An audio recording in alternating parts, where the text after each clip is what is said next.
The law is written by Congress. The implementation legislation of the Fed says that the president can fire a Federal Reserve Board governor with cause. In this episode, Jeffrey Tucker unpacks the recent controversy surrounding the Federal Reserve. He's the founder and president of the Brownstone Institute and senior economics columnist at the Epoch Times. No president since 1913 has taken on the Fed the way Trump is taking it on now. And the Supreme Court, I think, is going to have to decide. How did the creation of the Federal Reserve change America? Does President Trump have the authority to fire a Federal Reserve governor for alleged mortgage fraud? And what does it really mean to be an independent federal agency? What's striking to me about this, for all these years, this question has never really been asked at this level, much less answered. This is American Thought Leaders, and I'm Yanya Kellick. Jeffrey Tucker, so good to have you back on American Thought Leaders. My pleasure. Good to be here, Jan. Let's start with this recent firing of the Federal Reserve Governor, Lisa Cook. Mm-hmm. Is this something that can happen? This is something that's wildly contentious it's seemingly in our society, and people are coming in on either side. What's your take? Well, she refuses to resign, believing that it can't happen, that she's untouchable in some sense, the president cannot do this. The problem is that the law is written by Congress. The implementation legislation of the Fed says that the president can fire a Federal Reserve Board governor with cause. Right? That's what it says, which implies that the president is in charge. The president is what keeps the Fed accountable.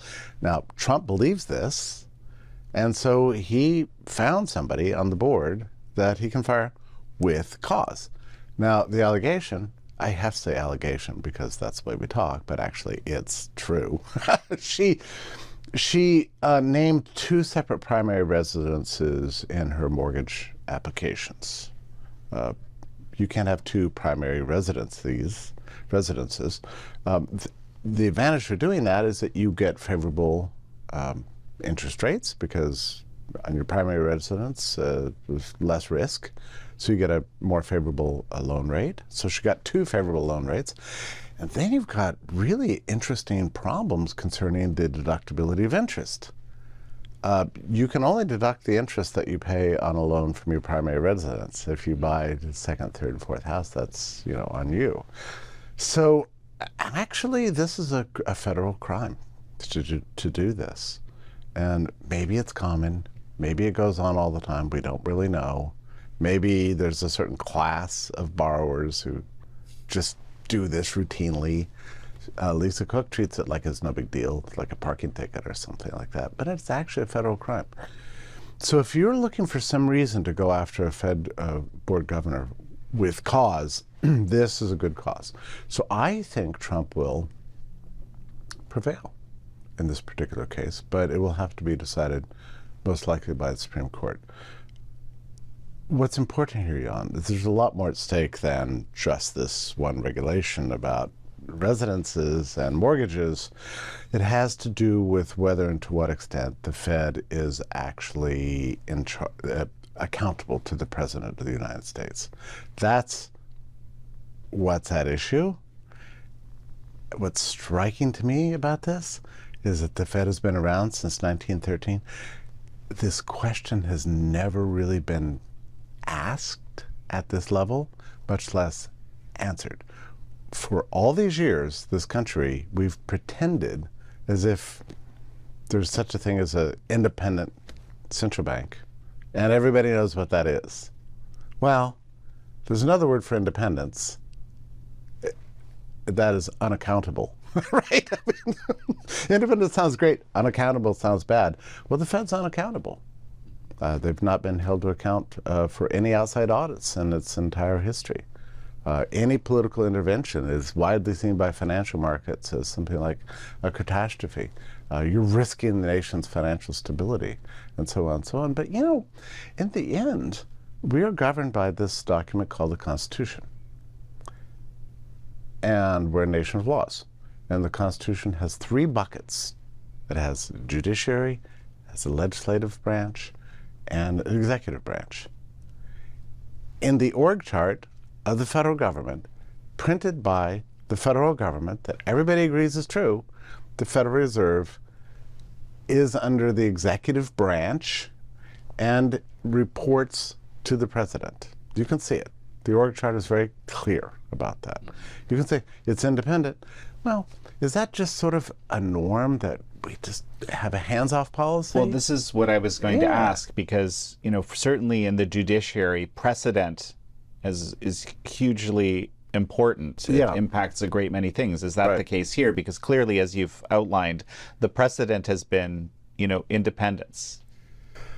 So we don't really know in a constitutional sense what that means. And you'd think that we would know, but we don't actually know what it means for there to be an independent agency under executive department. So what's exciting about the times in which we live is that we're finally getting answers to these questions. The Supreme Court's been very clear up to now that the president is in charge of the agencies, executive agencies. So let's just say the Department of Labor or USAID or Department of Energy, Department of Agriculture, or HHS. They can, in fact, fire employees. Now, 5 years ago, we didn't know the answer to this question, right? I mean, I think we've had these discussions for a while. We didn't actually know whether the president was really in charge of executive agencies. The Supreme Court, in a series of cases, has been very clear the president is in charge of executive agencies, but we know Trump. That's great, but now Trump is taking on the great question of American life, which is the status of the Federal Reserve under the law. That is an unanswered question. So this is a taboo topic. We've never been here before. No president since 1913 has taken on the Fed the way Trump is taking it on now. And the Supreme Court, I think, is going to have to decide that this is an executive agency. Thank you for tuning in to American Thought Leaders. In a world where spin and agendas dominate the headlines, I'm proud to bring you unfiltered insights from the brightest minds in America, from a relative outsider Canadian perspective. To keep this possible and to access even more exclusive content, in-depth documentaries, in our daily digital newspaper, consider subscribing to the Epoch Times today. It's your way to support independent journalism. Just hit the link in the description below to subscribe and unlock the full American Thought Leaders experience and so much more. You can try it today for just $1 a week. So just hit the link in the description below. And now back to the interview. And maybe, you know, give me a little background here. Why, for those that are uninitiated, why would the president feel right now that he needs to take on the Fed? Well, President Trump's annoyed at the Fed because he thinks that they're keeping interest rates too high. Now, you can agree or disagree with that. I happen not really to agree with that, but I do agree that you need some accountability for the central bank. I mean, you can't just have this floating financial institution, arguably the most important institution in the United States, the most impactful institution in the United States. And by extension, the world. Yeah, right. That's right. Yeah. The globe, because we're on a world dollar standard. So the Federal Reserve is the most powerful institution, yeah, arguably in the world. And it's just this free-floating agent out there that nobody knows to whom it reports, if it reports to anybody. But under the Constitution, the founding fathers were not idiots. They knew, they knew the monetary issue was an important issue for any country. But they addressed a lot of things in specifics in the Constitution. They addressed copyrights and patents. They addressed even like the post office. They address all sorts of specific issues. But trade, for example, is in there. But one of the issues they address in Article 1, Section 8 is the money power. Mm-hmm. And they specifically grant to Congress the job of coining currency, to managing currency and coining money. All right, so that belonged to Congress. Well, very quickly after, and that's for a reason, because they understood that monetary power is quite frequently abused by the executive, kings, coin clipping. There's hundreds, thousands of years of abuse of the monetary financial system by big shot executives, whether it's pharaohs or kings or princes, whatever. So they wanted it to belong to the Congress, which is to say the people. That was a specific decision made for a specific reason. It's very wise. And they also even restricted the states from making anything other than gold and silver as money, because they wanted to mitigate against the problems of inflation, depreciating currency, because they knew this had led to upheavals in the past. You can read the Founding Fathers on money. They had a lot of views on this topic. Thomas Paine's most famous for having written Common Sense and railing against the ermine robes of King George or whatever, but actually he has a lot of writing on the monetary question too. He hated paper money. He said paper money was the source of great evil that leads to inflation and business cycles, trade cycles of booms and busts. He had very sophisticated economic understanding. And I'm not saying that Tom Paine was some sort of unique figure. This whole generation understood that bad money can ruin a country and a society and send the entire culture into upheaval. So they wanted sound money, and they wanted hard money, and they wanted the money to belong to the people, guarded by the people for the people. That's why they had, in Article 1, Section 8, they granted to Congress the power to coin money and restricted even the states. Now, we had a 10th Amendment, so states have a lot of rights, but they did not have the right to create paper money. That's in the Constitution. So that's how serious they were about this topic. Now, soon after the founding, there was an effort to create a national bank, and it didn't last long. Now, keep in mind, when we say, so we had the first national bank and the second national bank throughout the 19th century, in the first half of the 19th century. Keep in mind, a national bank is different from a central bank in important respects. A national bank is really a bank for the government. It's like Congress makes debt, the national bank buys it and holds it, maybe prints money to buy the debt.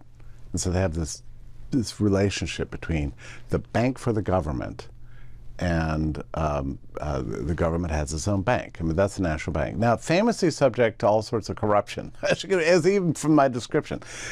Bond rackets, debt scams, profligate spending. There's bad stuff associated with national banks, and so it was kind of inconsistent with the American ethos. This was not a central bank; it was just a bank for the government. That's what it was, and so it went away. And then it came back. Then it went away again. Andrew Jackson famously railed against it as a monster. So this is a lot of the debates about money in the first half of the 19th century surrounded this issue of the national bank. So then we had a long period of what's called free banking. It lasted for many years, and there were changes in the kind of regime, that the relationship of the treasury to the money, what we're going to have money, we're going to have a gold standard, a silver standard, bimetallism. There are all sorts of acts coming out from Congress regulating this stuff. But during the 1870s and the 1880s and 1890s, we had growing outrage against what was called wildcat banking. So we had the railroads going through the country, and everywhere the railroads went, property values would rise and business would start popping up. And of course, banks popped up at that area too. And they started lending money to everybody. And that if the railroad failed or didn't actually show up at all, the banks would go belly up and take everybody's deposits, and people get angry, right? So that was called wildcat banking. Lots of booms and busts. Banks were regarded as normal institutions, like grocery stores or newspapers or just another market institution. They could fail, they could succeed, but it was determined by the markets. Now that's a little fraught from the depositor's point of view. You can't know for sure. You got to pick well. Yeah, you got to pick well. But there was competition between banks, and bad bankers went out of business. Good bankers thrived. I mean, it's a kind of a decent system overall, but maybe not, incredibly popular for people who's lost their deposits, that sort of thing. But there's a lot of pressure during this period to stabilize the institution. Something that just strikes me, Jeffrey, I can't help but think that in a society that's very focused on safety, that prioritizes safety, this is something that really wouldn't work in the kind of society that we're in today, for example.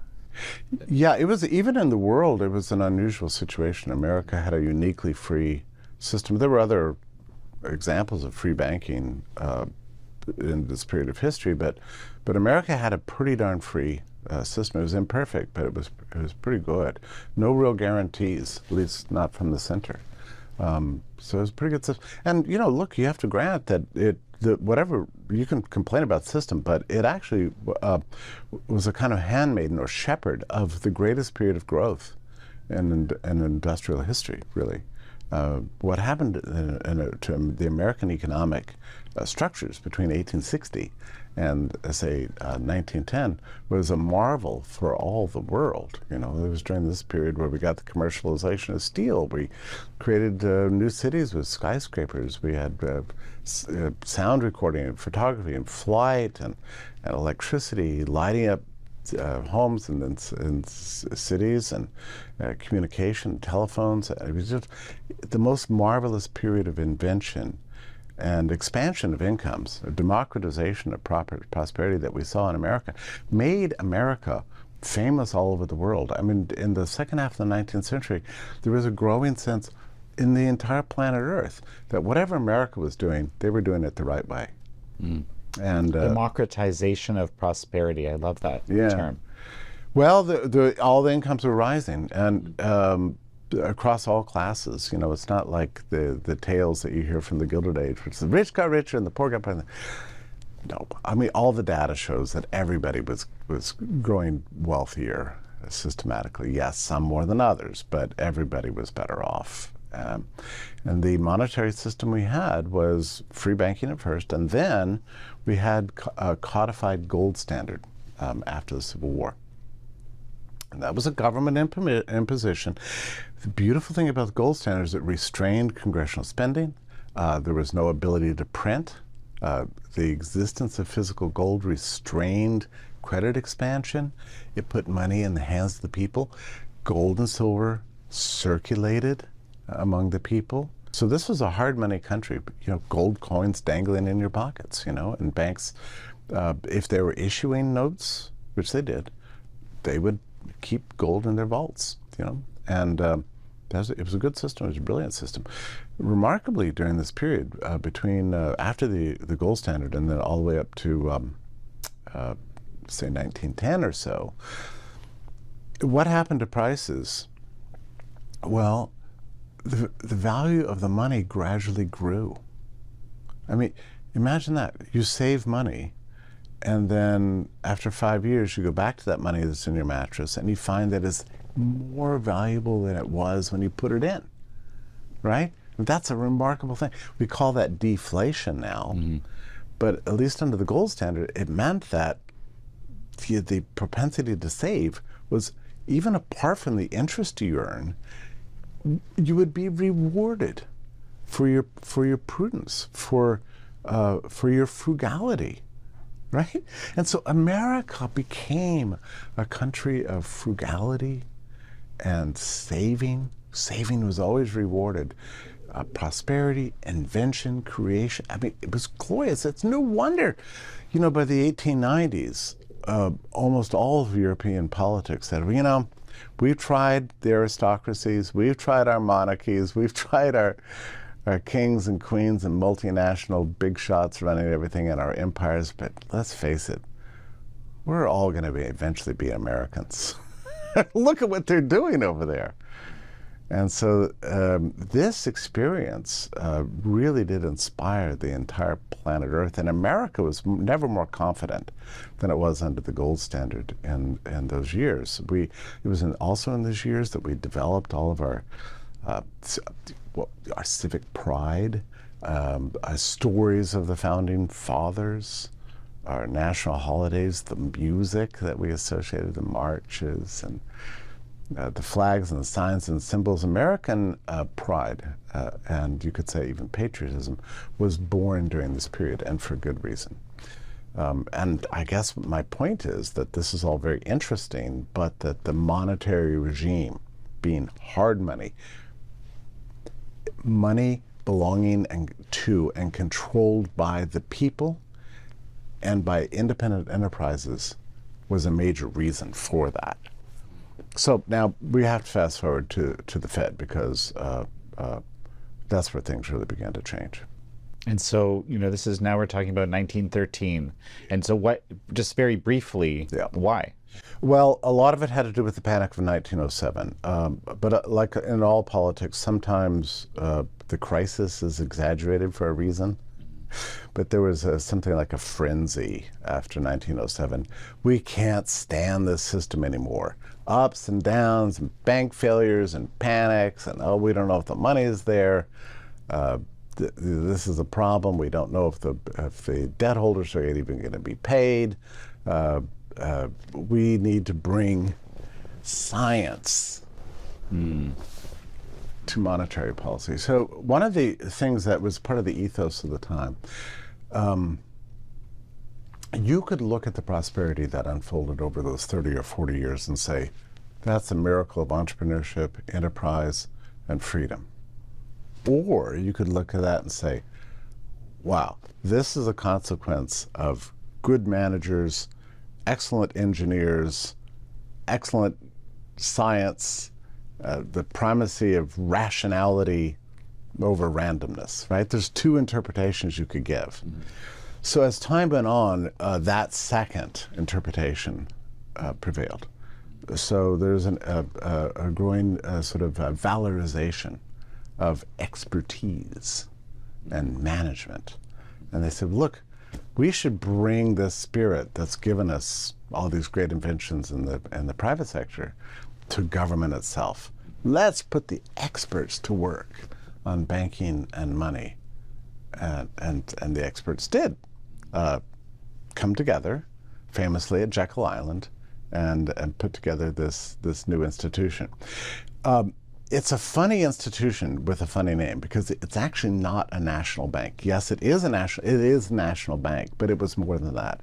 It became a kind of regulatory cartel owner of all banks in the country. So you could not be a bank unless you were a member of the Federal Reserve.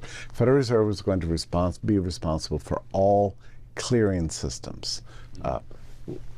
How we got paid, when you finally get the thing that you're going for, when the money arrives at the institution that it's intended for, that's called clearing, and that was going to be entirely charged by the Fed. That was entirely managed by the Fed. And so there wasn't going to be no more wildcat banking, no more independent banking. Banks were not going to be this free enterprise operations where this pop up and go away. No. It was all going to be controlled by the Fed. So it was both a national bank and a private banking cartel, granted special rights by the federal government. So it exists in this strange place. And that was in 1913. How is it private? Well, it's entirely privately owned. I mean, these are privately owned banks. They're privately owned banks with a federal charter from the government. The banks being all the members? Yeah, well, all the banks are privately owned. And, sure. Yeah, and so it's a private cartel. It's like the biggest banks, leaned on Congress to codify a centralized system that would retain their private status while forbidding competition from outsiders, from wildcat banks and random people. So the system itself is privately owned, or you could say it's a quasi-public-private. I don't know what to compare it to. I'm not sure there's a good comparison there. Well, clearly the Board of Governors is not private. Right, that's right. So and this is where we get into a lot of ambiguity. So this is where it gets really interesting. Is it public or is it private? This is where, and if it is public, who controls it? The voters? Congress? Supreme Court? The president? Who? What does it mean to be an independent agency? We know from the Supreme Court that these don't really exist in other areas of the federal bureaucracy. We know now that the president's in charge of them. Well, what about the Fed? That was always ambiguous in the law. So what happened was This is the way it's normally described. Congress decided, in its wisdom, to take its powers over monetary matters, Article 1, Section 8, and delegate those to this new institution called the Federal Reserve. Now, you should just reflect for just 2 seconds. You know, you and I are both interested in words. The word Federal Reserve is by itself funny, because it doesn't say central bank. Americans hated the idea of a central bank because that was more like Germany and Bismarck or whatever. They didn't want that. Central bank is not an American institution, so they called it something completely different. It's actually kind of genius. They called it first the word federal. Federal meaning decentralized, you know, consistent with the 10th Amendment. You know, we're these United States, where we don't have a central government. We have a federal system where we, you know, and so to accomplish that federal piece, the new central bank had branches. You know, had there's a Minneapolis Fed, an Atlanta Fed, a Dallas Fed, Chicago Fed, you know, San Francisco Fed. So there's many Federal Reserve banks around the country for no apparent reason, really, except to create the illusion of decentralization. Okay, so there was that. And even now they're gigantic, and they employ all these researchers, and they say interesting things. But there's no reason for all these feds around the country. The second part, this word reserve, is funny when you think about it, because it implies that they have something. They're in the possession. We have the reserves. Just in case we need them, we have the reserves. If there's a crisis, we're going to be there to help you. You can have confidence in the system because we have reserves. You know, whatever. In those days, it was gold. Yeah. You don't need to worry. Finally, we have a system that's stable and functioning and scientific. Now, the science part of this thing is also interesting, because it comes along at the same time that macroeconomic theory was sort of developing. And the idea was that the Fed eventually, not initially, but eventually, the Fed would guarantee, would seek low inflation and high employment, or at least low unemployment, and some sort of economic stability. So they had this sort of mission, a big broad mission, managerial mission over the whole country. The original Fed, keep in mind, so the founders of the Fed and the ethos of the time was they're tired of the chaos. They're tired of the chaos of the markets. They're tired of the bank failures. We're going to stop that, but we're also going to guarantee low inflation. I mean, this is widely believed. Now, there's plenty of people out there that think the Fed is just a big demonic conspiracy, racketeers. Maybe there's an element of that or whatever. But what I see in the founding of the Fed is as a sincere, an authentic desire to stabilize the system, bring intelligence, rationality, managerial prowess, and expertise to a sector of society that had long been subject to waves of chaos. I think they had every intention of doing good work. The founders of the Fed weren't bad guys. Many of them wanted sound money. In fact, some of them wanted to stop the credit expansion. They didn't like the way these wildcat banks, you know, you'd have a bank pop up, Bob's Bank. Oh, the railroad's coming along, here's your money, it'll lend the money, I'll collect the money, and then the bank goes belly up and people lose their deposits, you know? And then the bandits would be on the run. They didn't like that. They were kind of stodgy old timers in a way. Let's have gold and a frugal, thrifty middle class and stop with all this nonsense, right? So this is the sort of the ethos of the first Federal Reserve. But the problem is that in the end, despite its name, despite the intentions of the founders, it was a central bank. And if I may, just, you know, talking about words and words changing meaning, you know, even growing up, you know, hearing about Federal Reserve or federal anything, it never occurred to me, you know, and of course I grew up in Canada, I wasn't taught these things, right? Yeah. That federal meant decentralized. I, in fact, thought precisely the opposite, that federal meant centralized, that it's a function of the federal government. Yeah, well, this traces to an ambiguity in American history over the word. Well, and it's very interesting because that maybe that the shift in the understanding of that word maybe reflects, the shift of how at least some aspects of our society think about how we should be governed. Right. Yeah, even at the founding period before the Constitution, there was a lot of mix-up about these words because there were the Federalists, Right. and a lot of people look to the Federalists and say, "You're not Federalists. You don't believe in a federation of states. You're centralists. You want a central government."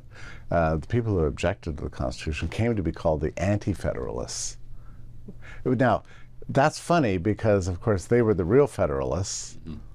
I mean, if you believe the Anti-Federalists, they believed themselves to be the real Federalists, and what was called the Federalists were really centralists. So this is where the ambiguity comes from. But I think generally we use the word federalism to mean a decentralized system. And in American history that means granting to states' rights, and we still have many states' rights. We still have a federalist style system. 100%. Yeah, 100%. And Lord Acton said that that federalism was the only true great innovation of American political life. The idea that you would have an overseeing kind of structure that was severely restricted in its power, but most of the powers belonged to the historical political units called the states. Lord Acton said that was the great achievement of American history. Well, the famous term is, right, that they're the laboratories of democracy. And indeed, I'm just thinking right now about Dr. Joe Ladapo in Florida declaring that he's going to get rid of all mandates in Florida law, and the he can do that. vaccine mandates.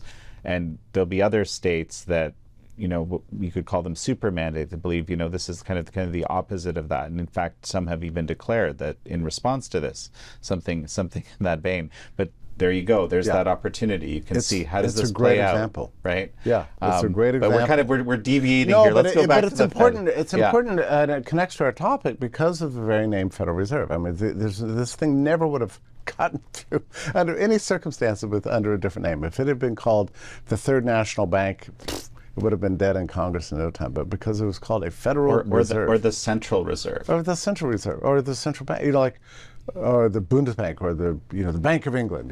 These were central banks. But in America, we didn't have that. We had a Federal Reserve, and they created all these branches around the country just to underscore the point. And in those days, progressivism, what came to be called progressivism, was an ethos alive in the country. The belief that we would take the tools of science and apply them to public policy to engineer progress.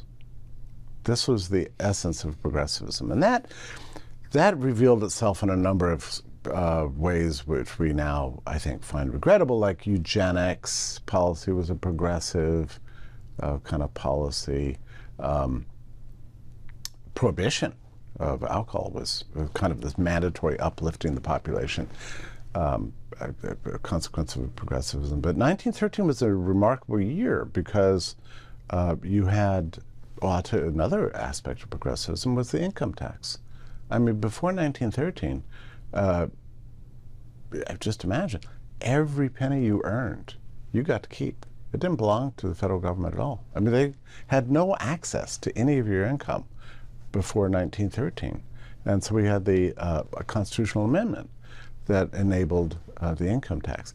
We had really a shocking amendment to the Constitution that eliminated the bicameral Congress and forced the Senate to be elected by the people in the states instead of being appointed by the state legislature. It's fundamentally changed the structure of the U.S. Senate and eliminated the bicameral structure of the Founding Fathers and replaced it with what was essentially an experiment. Well, what I'm saying is that the Federal Reserve was the same kind of experiment. It was a progressivist experiment in the application of expertise and science to the sound management of the monetary system of the country. But what's interesting is that, of course, and anybody would have predicted this. I mean, Thomas Jefferson certainly would have, Thomas Paine, this whole generation would have predicted. If you get anything like a central bank, a national bank, a central bank, it will be abused.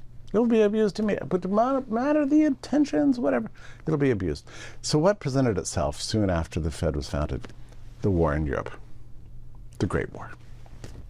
It was a mess, a terrible mess. And the Americans wanted nothing to do with it. But at some point, so what kept America out of wars for the most part was, well, we just didn't want to afford it. We didn't have the money, you know? Solve your own problems. We're over here on the other side of the world. We can mind our own business over here. And we don't have the money. Well, now with the Fed, you have the money. You've got a printing press. You've got this weird power of this one institution to buy and hold government-created debt with money that didn't previously exist. A check, you know, a credit. The nation had a credit card with an infinite balance on it, you know, infinitely high limit. What could go wrong? What could go wrong, right? I mean, that actually, you know, and again, I think the founders of the Fed didn't really imagine this. They thought, well, we're all, look at us. We're responsible guys. You know, we know what's what. We would never do something like that. Well, they lost control of it right away. And so the Fed was probably the reason why the U.S. entered the Great War. That was probably the reason. And certainly, and there's been a lot of empirical research about this, the Great War would never have happened without central banks in Europe funding it. The entire Great War was a central bank funded fiat money, you know, debt financed project made possible by central banks, among which the Fed. The Fed didn't invest itself as heavily in war as, say, the Bundesbank or the Bank of England or something like that, or the Russian central bank. But still, I don't think the U.S. would have ever entered that war were it not for the Federal Reserve. And then the problems began. You know, people don't understand this, but soon after the war ended, the U.S. experienced one of the worst inflations between 1918 and 1921. I mean, the dollar lost. Now, the data is a little unclear on this, but as best we can tell, the data lost as much as half its value. The dollar lost half of its value. Yeah, yeah, and this was not entirely because the Fed was going into the open market and buying government debt and printing money, because we were under this gold standard, but because the U.S. had involved itself so much in lending to foreign governments, they paid back this in the form of gold. So we experienced a huge influx of gold to the country, which did two things. It reduced the value of all existing stock of money, right? Mm-hmm. That's the way inflation works. Mm-hmm.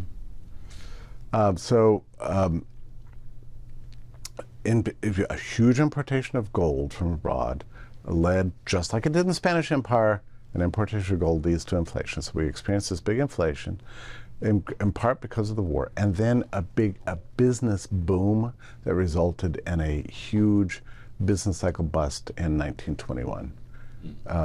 Now, fortunately, in those days, we weren't yet disciples of John Maynard Keynes, and we weren't using the power of the federal government to try to reverse the economic downturn. There was a complete laissez-faire, hands-off policy. Who cares?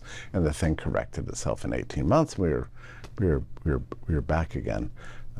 So that was the very first crisis of the Federal Reserve. You know, happened very, very quickly afterwards, inevitably. Now, at that point, they should have said, you know what, let's unplug this stupid money machine. You know, for all the problems of the wildcat banks, it's better than this. Better than total war, conscription, mass death, and the upheaval all over Europe that these central banks caused. But they didn't do that. The Fed went back to trying to run a sound business policy, but 5 years later, they couldn't fix the problem, and the credit expansion extended, it continued, and then the Fed faced another problem. Every president wants lower interest rates, right? We have 4 years. We get a new president in. He inhabits this sort of world. He gets annoyed. He wants to see rising prosperity. He wants to see economic growth. so we can get credit for that. And a major inhibitor of that always is the limitations of the financial system. And if the Federal Reserve has the power to determine the lending rates between itself and its member banks, which it does, it can set any rate it wants, then the Fed bears responsibility for the interest rates of all the way up and down the yield curve throughout the entire country, and can drive growth, or it can drive pullback on growth. Well, and hence the president taking big issue with the Fed right now. And again, I'm not here to agree with Trump's evaluation of this. Although, in his defense, he's a businessman, and he's worked in debt and banks all of his life, raising up, huge empires all over the place, business, and dealt with banks. And he always wants the best rate. Like, as a businessman, he's not going to accept the rate that's given to the hoi polloi. He wants the best rate for the money that he's getting. He believes in debt. He believes in leverage as a businessman. He came of age in the age of leverage, so he believes in leverage and he believes in low rates. So he's using that model and applying it to the entire country. So I get it. I think it's reckless, but I get it. So this may not be the ideal conditions under which to challenge the Fed's so-called independence, but I am nonetheless delighted about it. I think this is a reckoning we have to have. Who's in charge of this thing that we call the Federal Reserve? Well, and so in terms of, there's a great number of institutions in this country that are involved in finance, right? Private, public, public. And we do have this astonishingly large debt in America right now that's kind of been accelerating, right, through the interest payments and so forth. How much of a responsibility does the Fed have for this reality in your mind, in the grand scheme? Yeah. So big question. I do recall that when I was a sophomore in college as a economics major, when I discovered the power of the central bank in terms of its capacity to drive prosperity, drive inflation, send whole societies into upheaval. French Revolution, Bolshevik Revolution. I mean, you go through it, look at the Weimar inflation of Germany, arguably without which we would never have seen a Hitler. You realize that the monetary piece of public policy is huge. It's gigantic. It's something that once you start looking into it, you become obsessed with it. And I did. I wrote my undergraduate thesis on the Federal Reserve, in fact, and on the gold standard. And it was the longest thesis in the history of the academy where I attended, because I just got obsessed with it, because I think it is really important.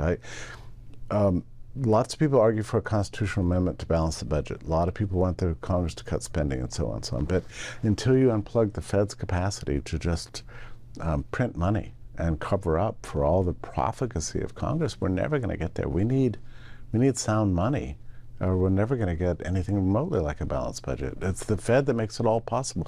The Fed provides a moral hazard that results in ever bigger government, ever more debt, forever. And I'm cautious about people who always want to paint the chairman of the Federal Reserve as some sort of demonic devil guy. I don't think that's really true. A lot of these guys have every aspiration to run a good policy. I mean, I think Jerome Powell, let me phrase this.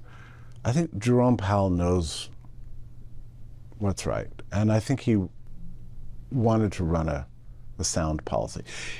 He inherited Ben Bernanke's policy of zero interest rates, which is a grotesquely irresponsible policy. It never should have been imposed after 2008. And it ballooned up the assets of the Federal Reserve. They wanted to normalize the balance sheet, and Jerome Powell had every intention of doing that. And that's what he did do.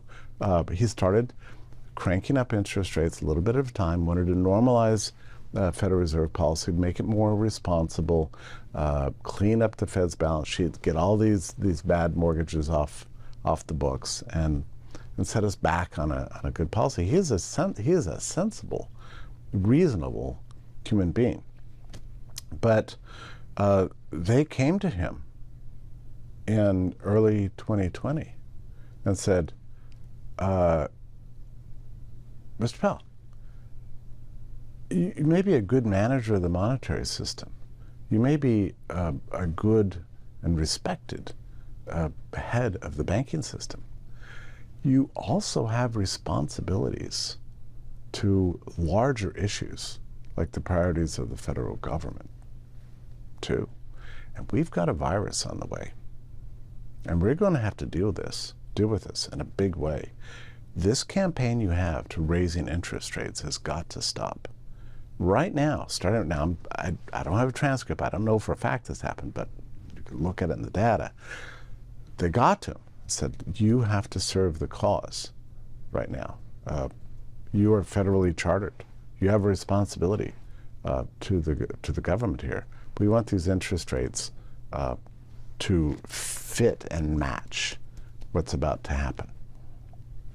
So sure enough, I think it was about March 12th, maybe March 10th, he slammed the rates back down to flat zero and accommodated trillions and trillions of dollars of congressional spending for the coronavirus, and created more money in those 18 months to 2 years than we'd ever seen, really, in American history, certainly since World War II. I mean, it was an unbelievable thing. This is not what Powell wanted, but it's what he had to do because he was being pushed from every end. We don't know whom. And because the structure existed to actually do it. Because it was possible. Mm-hmm. You know, I mean, you can send your college kid off with a credit card with an unlimited balance on it and tell him to be frugal and be careful about his spending, but he's probably not going to be. Right? That's essentially what we're dealing with the Federal Reserve. We've got the whole federal government on this Fed credit card, and they just can't stop. They can't stop it. And it also just strikes me that the way, and just please comment on this, but the way it's structured strikes me that the locus of responsibility seems to be diffuse or unclear. Yeah. Right? So this is right, and this is what I think we're going to have to get settled, and this is why I admire what Trump's done so much with this. I think what Trump's done here with this Lisa Cook thing is just brilliant. I mean, he found a way in to test the powers of the people's elected leader over this central bank that has lived for more than 110 years in this kind of obscure floating realm of independence. And you know, we don't really have access to their books. We don't really know what goes on at the Fed. Yet they have to present reports to Congress.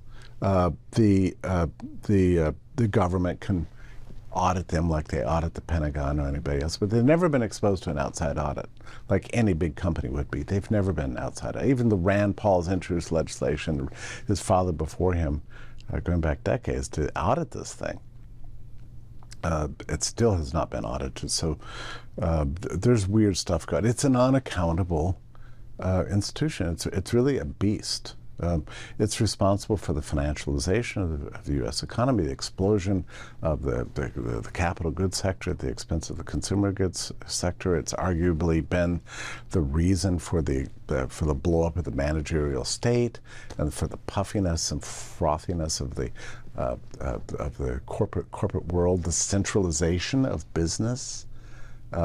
The persistence and rise of the media. It's like a lot of things. What's the frothiness of the business world exactly? Oh, but just like, oh, you know, ever since ZERP, since 2008, we have a whole sector of society of people inhabiting high-level corporate positions, getting paid very high salaries because of their resumes and don't actually do anything. Okay, that's the frothiness. This is well documented, and it's a shock, really. And I think the Fed bears most responsibility for that. That was zero interest rate policy. When money is free, you're crazy not to carry debt. You're crazy. Mm-hmm. If you make any money at all, you're going to be making more than it costs you to borrow money. Right, but that only works for people who have the ability to access that money. That's right. That's So a it's very big specific players. group of big It's players. big, Exactly. big business. That's the reason why big box stores are taking over everything. I mean, we've got a weird situation in this country. We no longer have small businesses that are happy to do small businesses. Most businesses are started these days to be acquired by another business, and those businesses are acquired in hopes of being acquired again. It's a crazy thing, and this is especially true in the world of finance. You know, you would never start a fund with the expectation to hand that off to your kids or their kids. No, your goal is to impress buyers who buy you, and their goal is to impress even higher buyers. Everybody wants to be Goldman Sachs. Right. It's terrible. Well, and just on that note, I know a number of scenarios where people who understand exactly how this works have built, small businesses so that those numbers look just right for the people that are going to be doing the acquisitions. Oh, sure. It's astonishing, right? Yeah. But the actual sort of the inherent value is not very interesting. Yeah. If that makes sense. Like it creates this weird. It's weird very strange, world. and a lot of it is because of the leverage and the debt finance and the financialization that's taken place. Like there's so much fakery in the world. Because of the central bank, which creates a real. So we're at a very interesting time because we are maybe on the verge of solving this problem. What is the central bank? To whom is it accountable? Is it an executive agency like the org chart of the federal government says, or is it somehow, I don't know, independent? I don't know. By the way, can Congress really give up its powers? It was given control in Article 1, Section 8 over the money and the coinage. That's what the Constitution said. This is your job, Congress. Can they really just write a legislation and go, yeah, we don't like this so much, and toss it over to the executive department? Can they really do that? Can you just delegate whatever you want? I mean, how do we know that the Federal Reserve Act was even constitutional? Do we know that? Has it ever been tested? It's never been tested. I'm not sure they can really do that. And if they're going to do that, then they have to expect that the head of the executive departments, the head of the executive branch, will expect to have some sort of managerial control over the central bank because Article 2, Section 1 says the U.S. President is the head of the executive branch. The Federal Reserve lives under the executive branch. It's not complicated. Okay, the Constitution says this power belongs to Congress. Congress punted, gave it to the President. Well, now the President's going to be in charge. I think it's the way it's going to be. Is the Supreme Court really going to say, yeah, I know there are 3 branches of government and all that kind of stuff, but the central bank, we're just going to let that float around. How can you can't say that. There's nothing in law that would seem to make it possible for the Federal Reserve to forever claim to be some independent, floating, all-powerful hegemon. And if I may comment, I'm just kind of thinking through here everything that you're saying, and it's not entirely clear to me, and I'm always thinking of, what Alan Dershowitz calls, the shoe is on the other foot test. Just think, like, what are the ramifications of a decision in the future with different people, with different ideologies, different approaches, dealing with it? It's not clear to me which of these solutions actually is the one that makes most sense. Including even the, I suppose the independent floating one is one you really don't want, because you end up with this situation where you have, for example, in the UK, these independent NGOs kind of making decisions for the executive, in effect. That's what the founders feared the most. They feared what an unaccountable central bank. That's why it never really gained traction. And every time that's an unlikely route. Let's leave that one out. But is it what does it look like? Congress taking control of monetary policy. What does that actually what would that even look like? And does it? Yeah, I don't really have an answer to that. Part of the problem is, and I wrote an article for the Epoch Times a couple of days ago. Thank you, by the way, for publishing that. I at the outset of the article warned everybody it's the most boring article you will ever read. But I did a taxonomy of monetary regimes, like 10 possible policy priorities and systems that you could have in this country as systems and also possible routes of reform, paths to reform. So I can map out to you right now what I think is the ideal system, and I think we had that in this country. It was free banking combined with a congressionally established and presidentially enforced gold standard. I think that was beautiful. I mean, it's not so simple to say, let's go back to that. I don't know how you would do that. I don't know how you get from here to there. But look, we have what we have right now. We're going to get something different soon, right? Probably as a result of a court decision over this very, very provocative, but I think quite brilliant move by Trump to go after a Federal Reserve Board governor. Fire her for cause, and then just see what happens. I don't know. I don't know how it's going to end up. I can see dangers in all directions. I will tell you this. I think it's time for some accountability, and it's time for some clarity about what this thing we call the Federal Reserve is, to whom it's accountable, and whether and to what extent the voters have any place or role in oversight and controlling it. If we don't, we're going to continue to lose our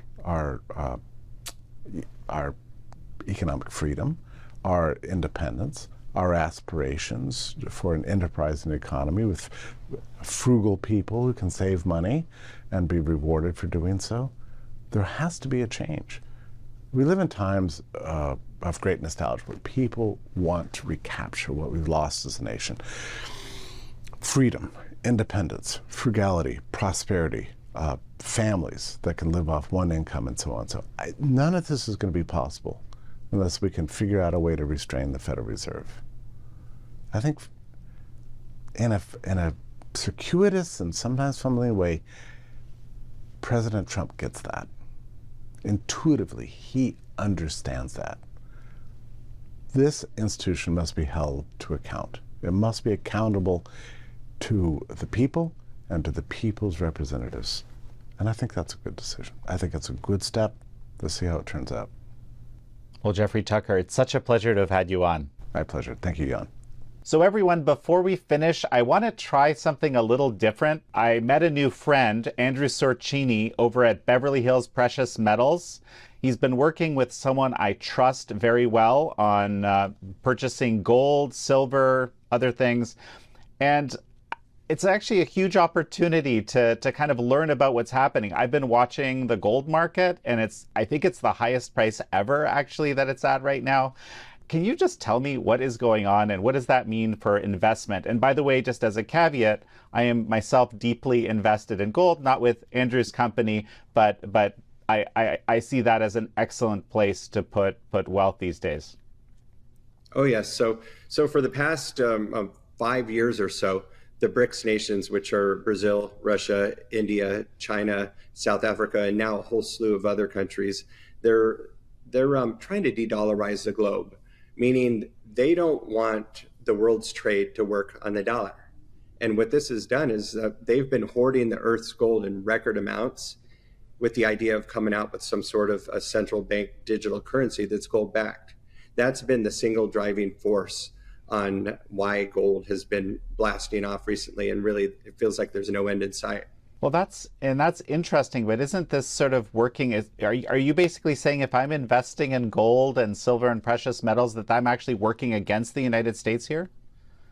No. So what happens is that when Donald Trump actually gave his inauguration speech, the first words out of his mouth were, the golden era of America begins right now.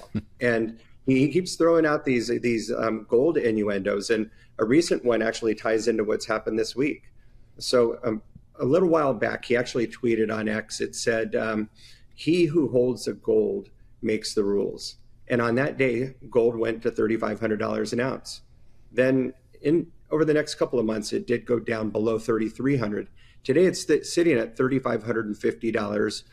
per ounce. And I believe that that we are going to one up what the BRICS nations are doing with our own gold holdings. There's a good chance that gold could be revalued, meaning it could have a new spot price significantly higher almost overnight.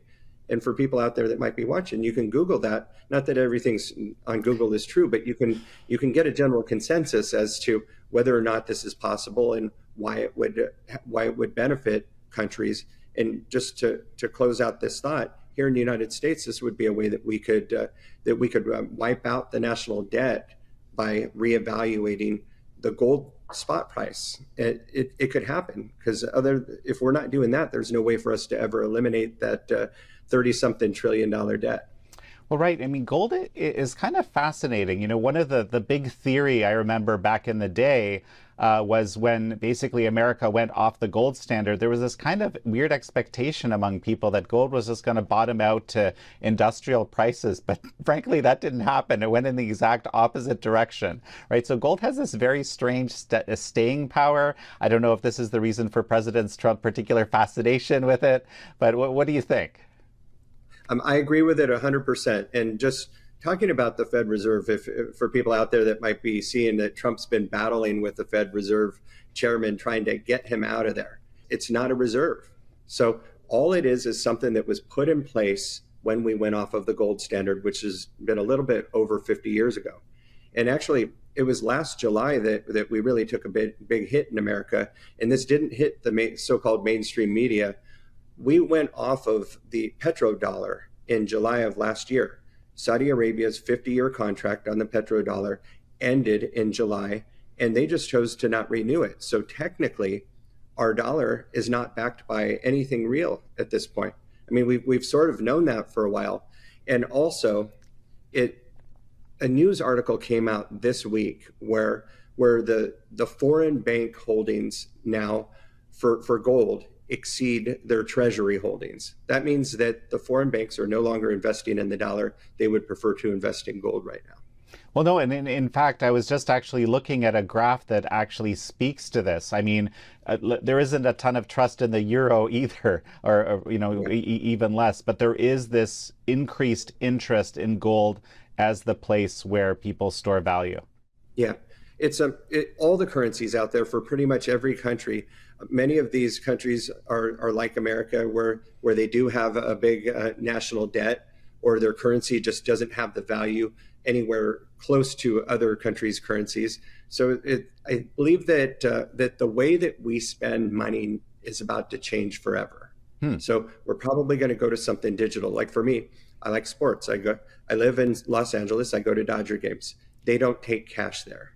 So people want to use their phone to pay for things. So if we're going to be doing that, why don't we have some sort of currency that is digital, that's based on something that's real, like gold and or silver. And for people like us that own gold or silver, you're in on the ground floor on something that could really only go up in value if the whole world is using it as a currency again.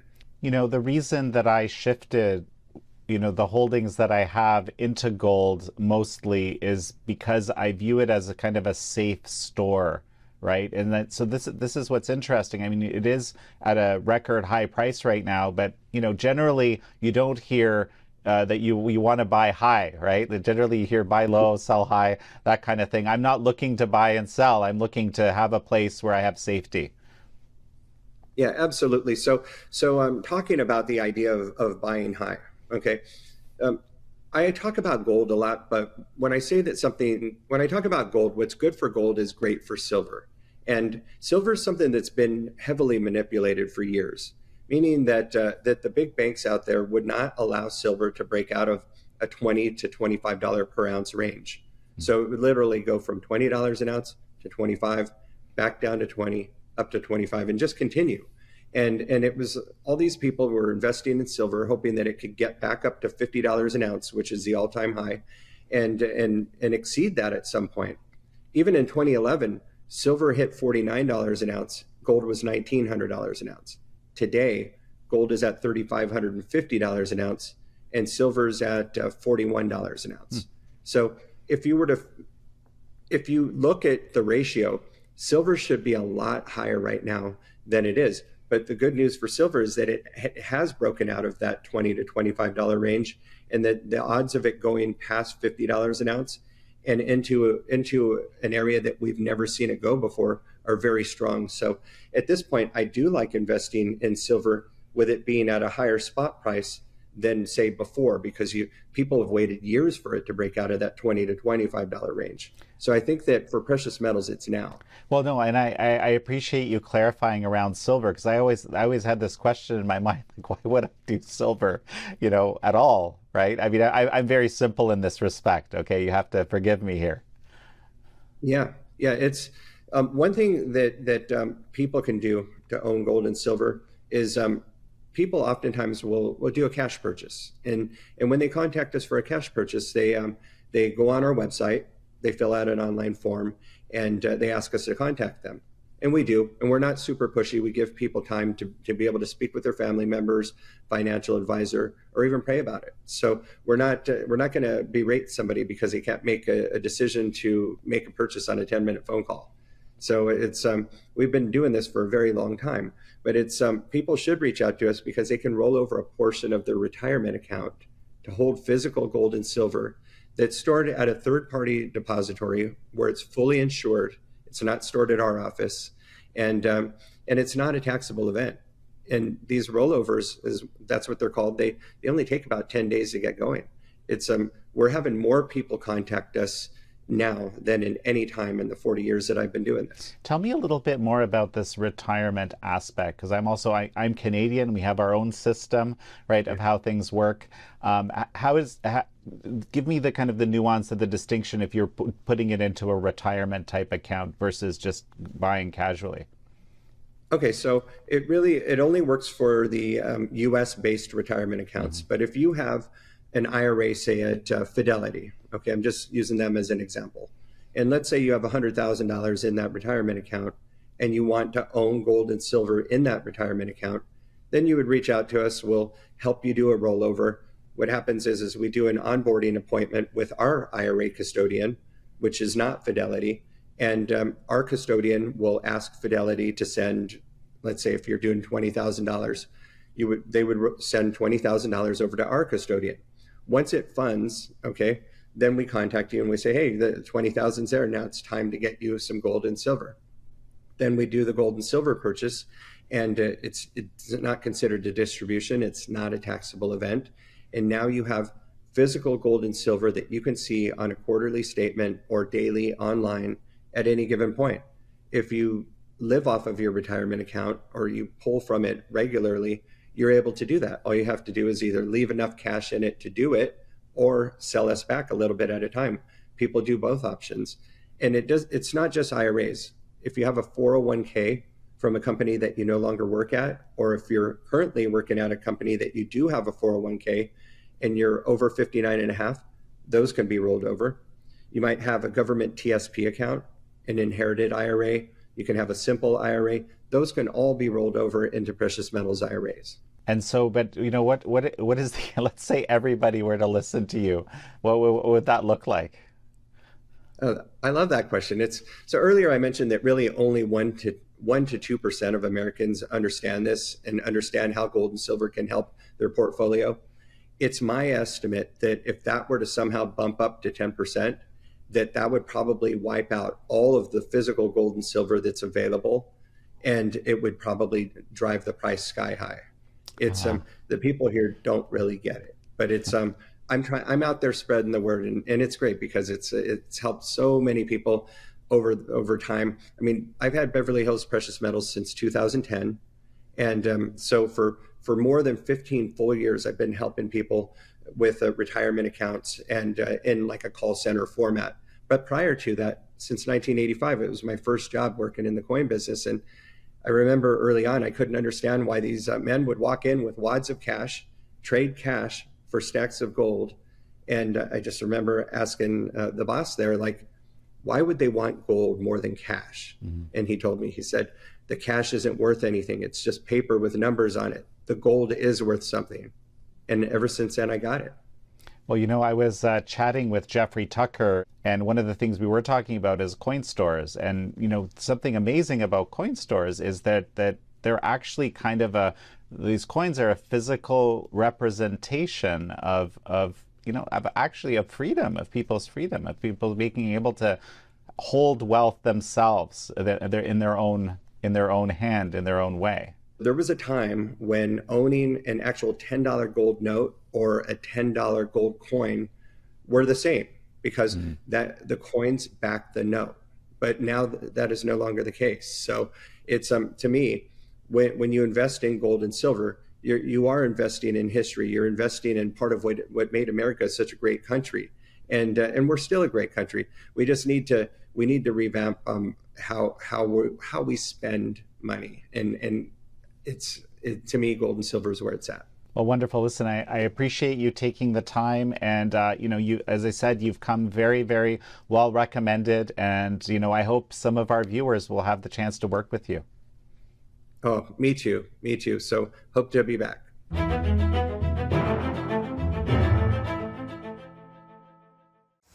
Just out now, foreign central banks now officially hold more gold than U.S. Treasuries for the first time since 1996. So I'm letting that sink in.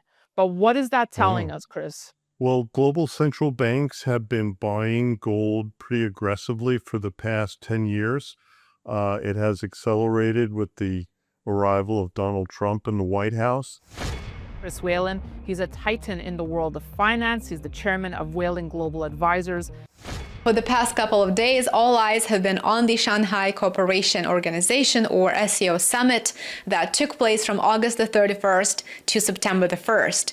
The annual summit has brought together leaders from more than 20 nations, representing half the world's population, believe it or not, to discuss not only regional cooperation, but also the very future of global governance.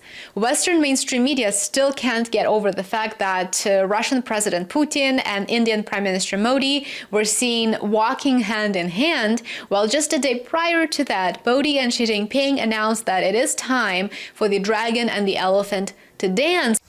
In the media, we already see reports indicating that the SCO ushered in a new world order. And it is a quite challenging task to argue with that, because it is true. According to experts, the scale and the vision of this year's SCO summit marked an unprecedented achievement for the organization. It brought together over 20 world leaders and delegations from more than 30 countries. Many now acknowledge that this year's summit is a strong signal that the SCO is no longer a regional bloc. It is a truly rising force in global affairs. The BRICS group is set to introduce a new currency backed by gold, in contrast to the credit-backed US dollar, with countries lining up to join the growing initiative. The Russians backed up what Warren's been saying. A lot of people are going, oh, this currency is not going to be anything. They said it's going to be gold-backed. Hello, it's going to be gold-backed. I know you're saying that China is globalizing the yuan, using Enbridge as a settlement system, but that gold is a layer securing this and adding that element of trust, which, as we said, has been missing from the other currencies in the other countries, and also expanding the Shanghai Gold Exchange. And I believe you're saying building vaults around the world. So yes.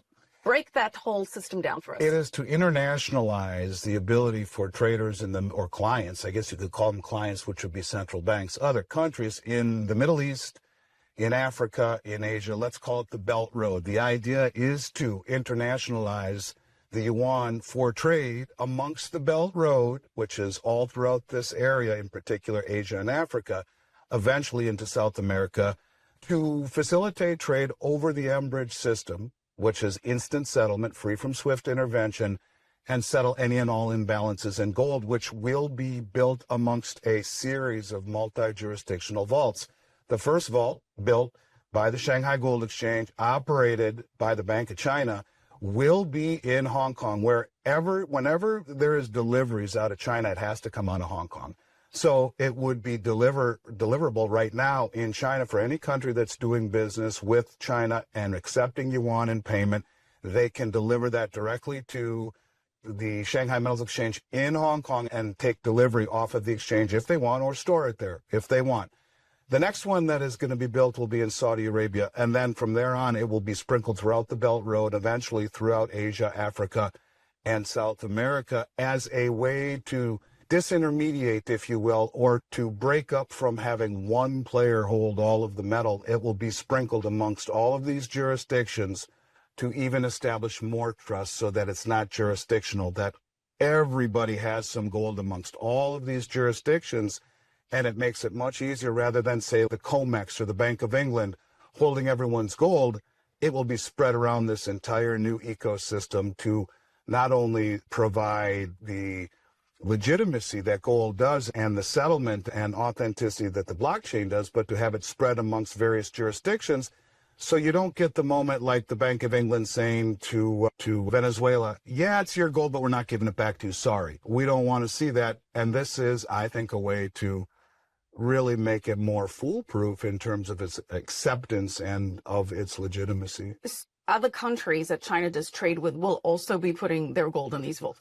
Absolutely. Absolutely. And it won't be the country's vaults, the country's gold, rather. It won't be the People's Bank of China's gold or Saudi Arabia's gold per se. What it will be gold that will allow these countries to facilitate trade, right? It's not the gold that's owned by the People's Bank of China or the gold that would be owned by, in this case, the Central Bank of Saudi Arabia. It would be more along the lines of the gold that they want to facilitate trade through probably a series of their largest commercial banks.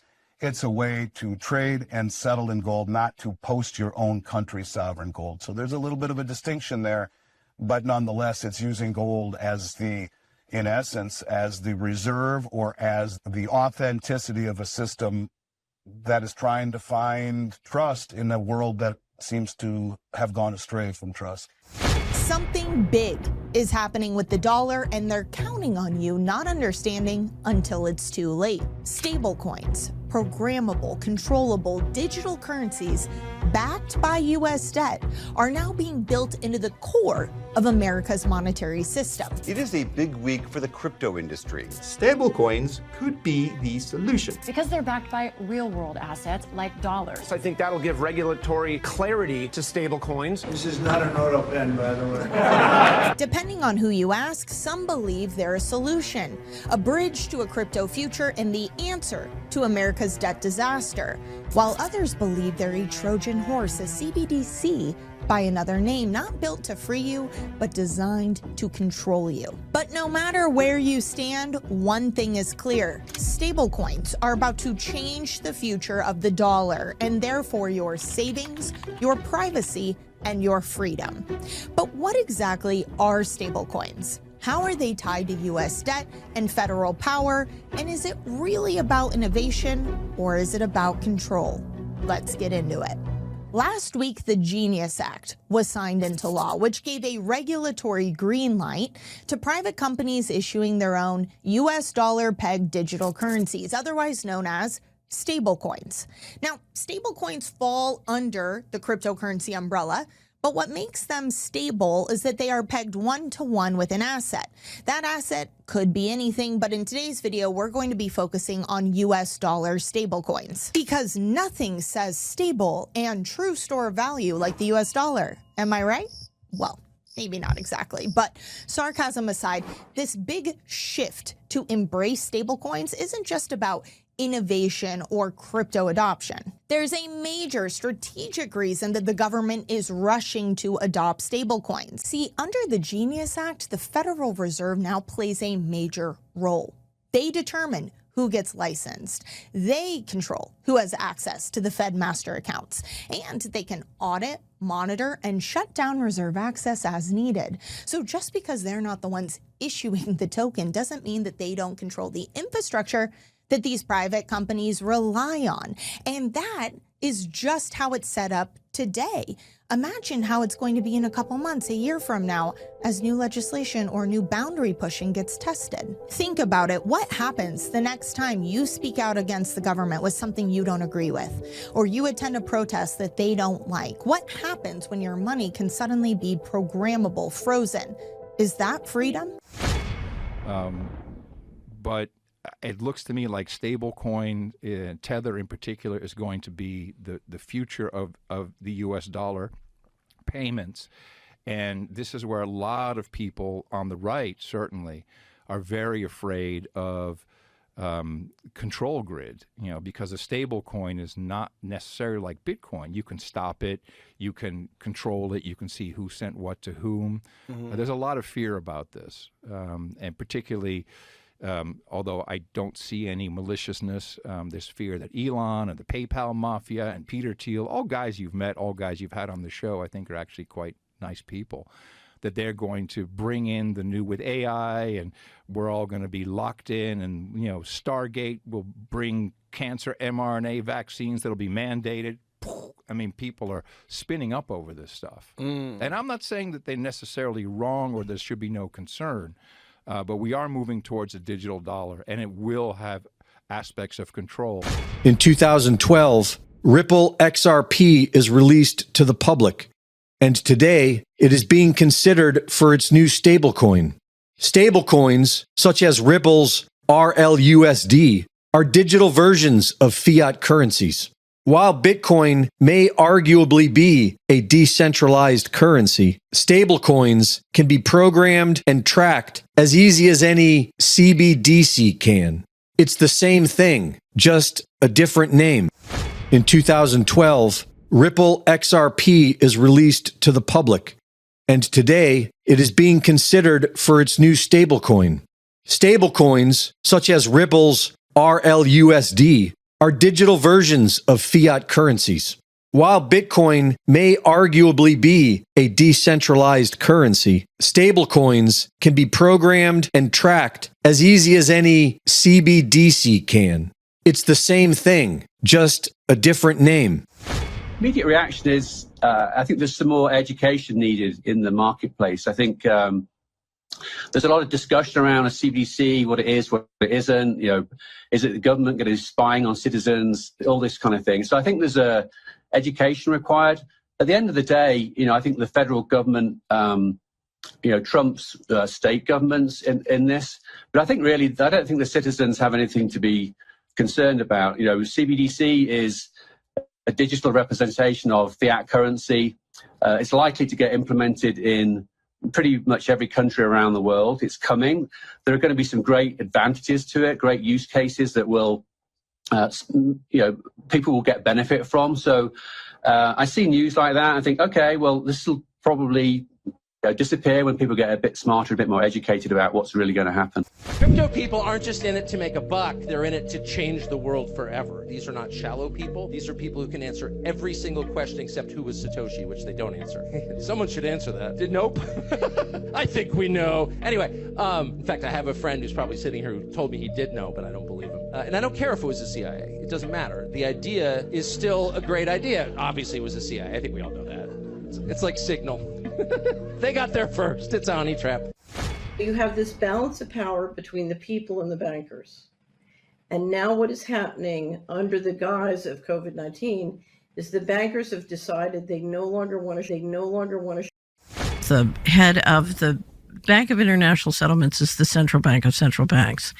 And it's been running the process to implement basically an all digital monetary system.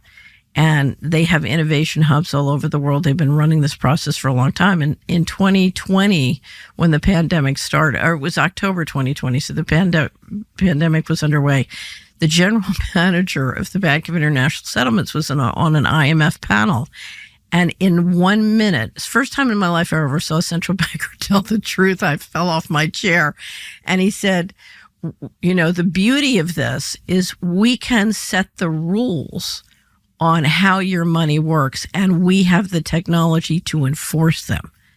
And what he was saying is literally from one place in, anywhere in the world where the technology exists, you can track each person individually. You can set a complex list of rules, like legislation, regulation, and administrative policy, and you can enforce them all with the technology, with AI and software. We tend to establish the equivalence with cash, and there is a huge difference there. For example, in cash, we don't know, for example, who's using a $100 bill today. We don't know who is using a 1,000 peso bill today. A key difference with the CBDC is that central bank will have absolute control on the rules and regulations that will determine the use of that expression of central bank liability. And also we will have the technology to enforce that.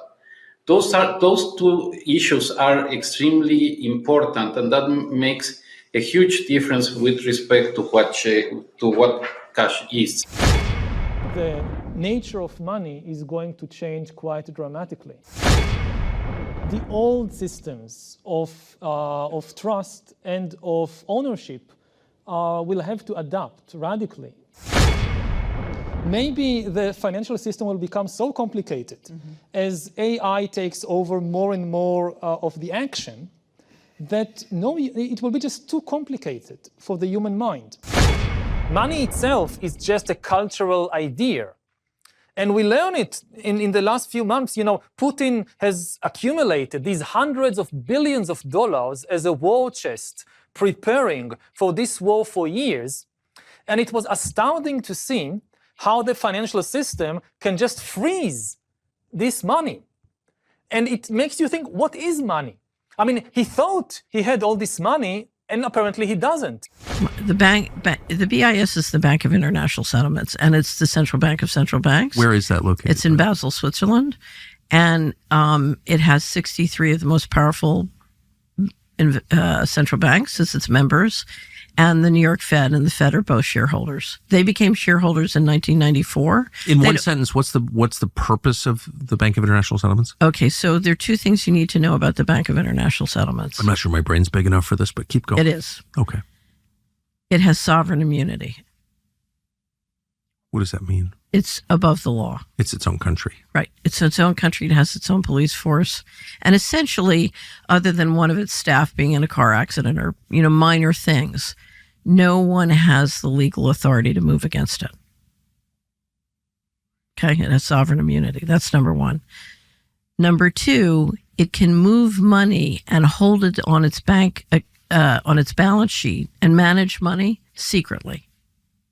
So if I want to, I'm grossly oversimplifying, if I want to steal $21 trillion from the U.S. government and park it on the balance sheet of the BIS, it can move it anywhere in the world and it can keep it on its balance sheet secretly. Why would there be an organization?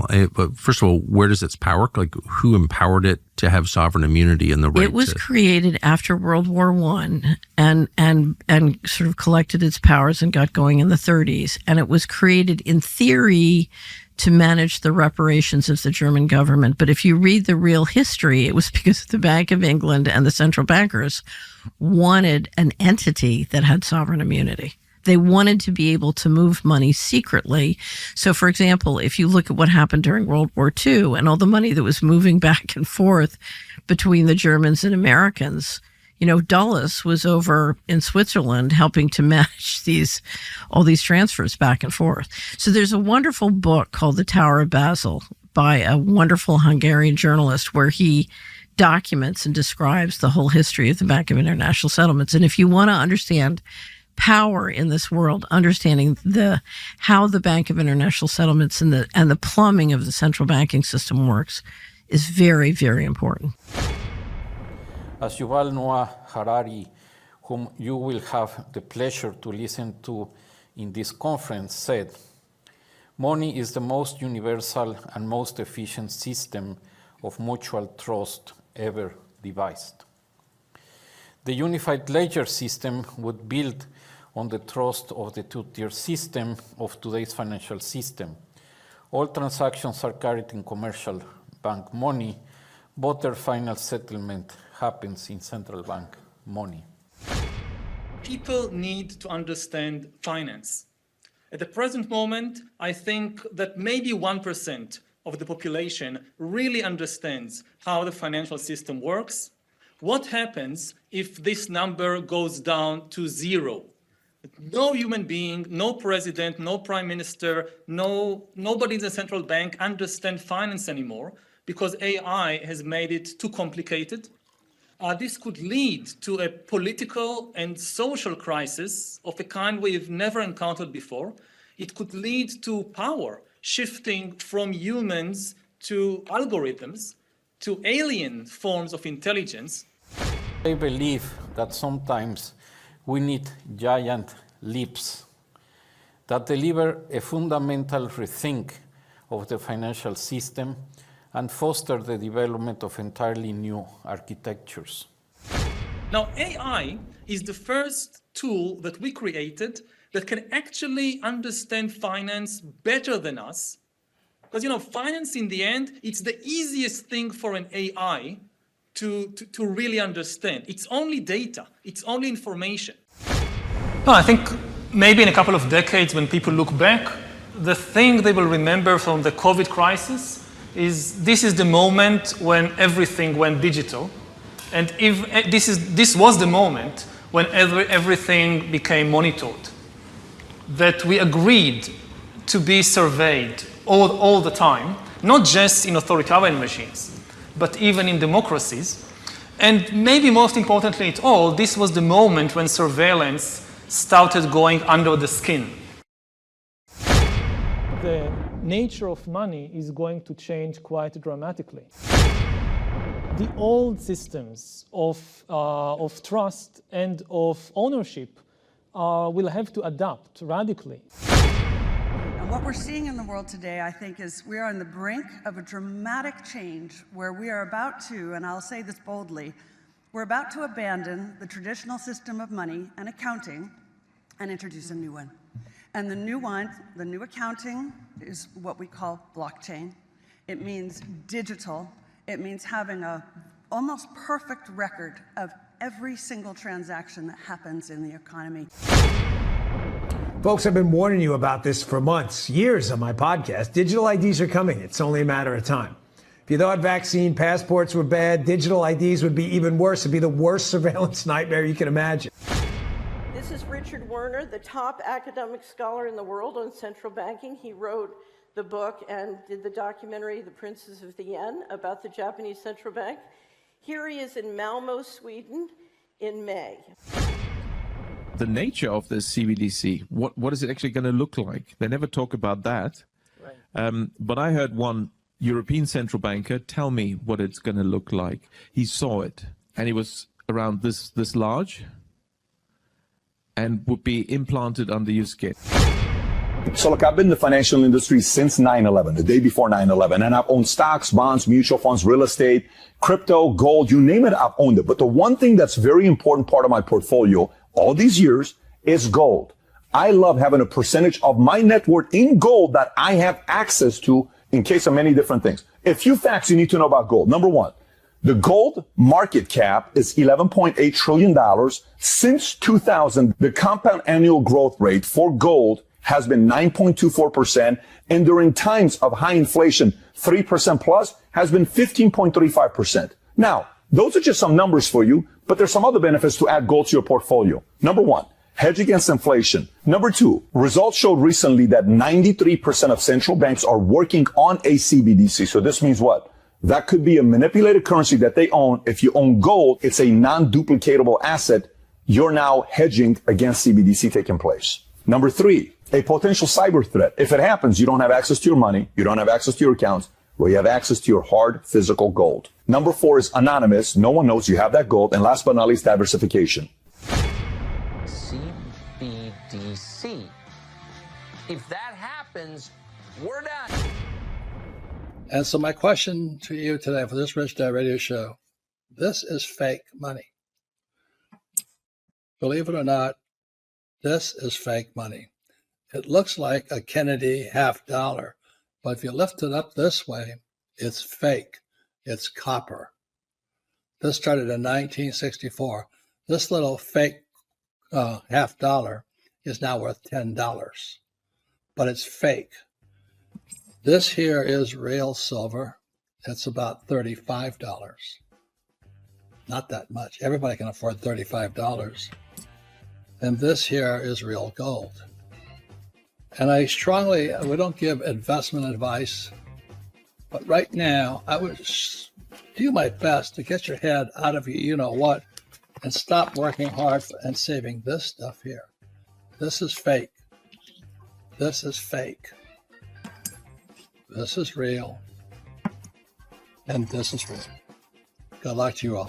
Start going for real money, not fake money. Thank you.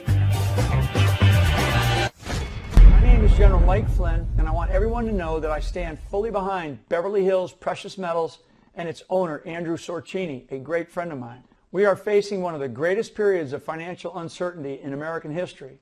And now is the time to organize your finances, seriously consider how you can take care of yourself and your family, and start making some serious decisions. Since my name is Cash, I am constantly worried about inflation.